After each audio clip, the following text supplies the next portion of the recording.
Organisée par l'Institut Afrique RCE, cette conférence de presse avait pour objet la sensibilisation des femmes leaders sur l'apparition d'un nouveau magazine féminin qui prône la formation, l'étude et le conseil en vue d'apporter une plus-value sociétale à la femme africaine.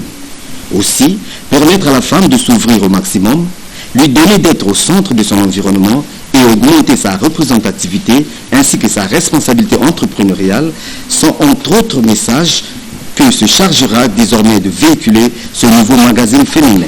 Aujourd'hui, on a des femmes qui sont compétentes, qui peuvent occuper des postes au niveau top management de l'entreprise, qui peuvent être au comité de direction.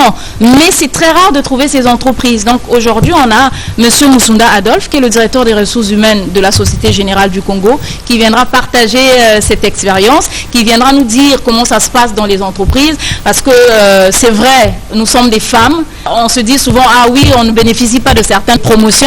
C'est pas ça la question, mais c'est vraiment cette femme qui est compétente, qui fait d'abord valoir ses compétences et qui, par rapport à la politique qui est mise en place dans l'entreprise, va bénéficier d'une promotion jusqu'à arriver à un niveau top management de l'entreprise. Par ailleurs, l'artiste camerounaise Sali Nyolo a saisi cette occasion pour partager ses 20 ans d'expérience à toutes les femmes.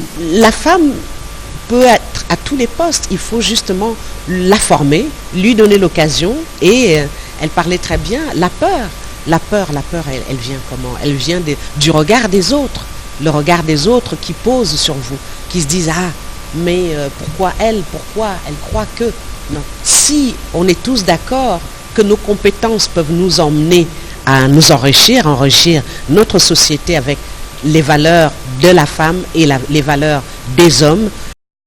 C'est au cours d'un dîner débat placé sous le thème entrepreneuriat féminin, prévu le jeudi prochain, que ce nouveau né des magazines féminins sera présenté en public pour la première fois.